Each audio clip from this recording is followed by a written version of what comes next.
Y el Verbo se hizo carne, Juan 1:1. Juan 1 vs 14. Y el Verbo se hizo carne y habitó entre nosotros lleno de gracia y de verdad. Y vimos su gloria, gloria como del unigénito del Padre.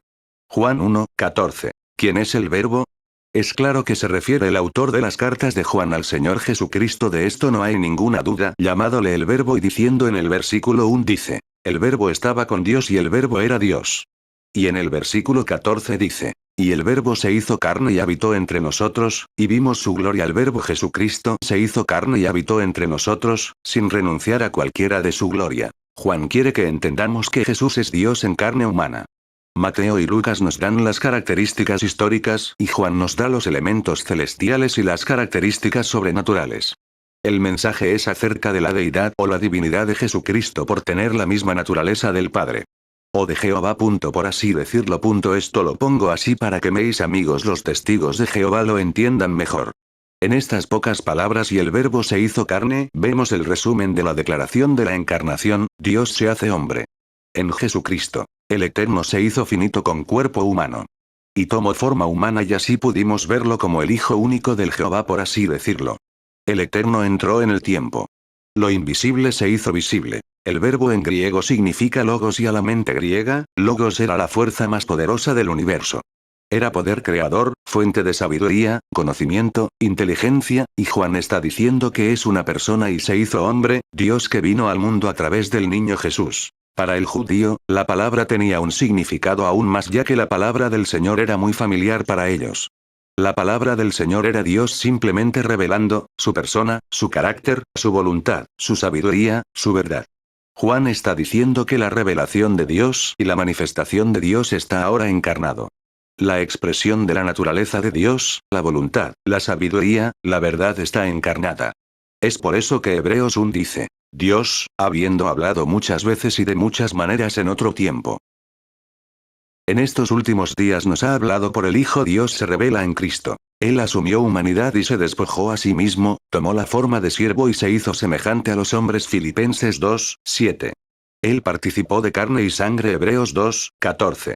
Y él vivió entre nosotros durante 33 años. No solo habla Juan de la preexistencia de Cristo, pero él habla de la coexistencia de Cristo. En el principio era el Verbo, y el Verbo era con Dios, y el Verbo era Dios. Juan 1:1. Él es a la vez con Dios y es Dios.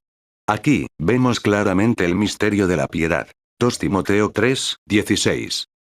Él es distinto del Padre, teniendo comunión cara a cara con el Padre, y sin embargo es completamente Dios como es el Padre. Como leemos en Colosenses 2:9, en él habita corporalmente toda la plenitud de la divinidad. Él es Dios tanto como Dios es Dios, y tenemos que entender que el Verbo no es un atributo de Dios. El Verbo no es un mensaje de Dios. El Verbo no es una emanación de Dios. El Verbo no es una creación de Dios. El Verbo es Dios. Él es una persona con Dios y una persona que es Dios. Jesús tiene la misma naturaleza y esencia de Dios. Cuando pensamos en el nacimiento de Jesús, nos damos cuenta de que Dios mismo, Dios el Hijo, que estaba eternamente con Dios antes de que algo existiera, es el que vino a esta tierra para restaurar la relación que Adán rompió en el jardín. Él era el Verbo hecho carne. Él era la luz que vino al mundo y él ilumina a todo hombre que lo busca y lo encuentra. Así que el preexistente, coexistente, autoexistente Dios, el Verbo se hizo carne y habitó entre nosotros y la luz de la gloria de Dios brillaba en medio de un mundo oscuro. El Verbo no es solo el creador del mundo material, sino del reino espiritual. El Verbo hecho carne, habitó entre nosotros, murió por nosotros y resucitó por nosotros, para proveer el perdón de los pecados y la salvación eterna. Cuando lo aceptamos como nuestro Salvador y lo hacemos el Señor de nuestra vida, nos convertimos en hijos de Dios Padre. Nueva creación, creados en Cristo Jesús para buenas obras. Efesios 2:10. Que la verdad de la palabra de Dios capture cada corazón hasta el punto de que atesoramos el nombre del Señor Jesús, la plenitud de quien Él es y lo que Él hizo por nosotros. Gracias Jesús por el don de la vida eterna. Y por tu salvación en Cristo Jesús. El cual quiere que todos seamos salvos. Este es el mensaje que Jehová ha dado a la humanidad. Espero creas esto. Y lo tomes en consideración. Pues es la vida eterna. Atentamente, antisectas,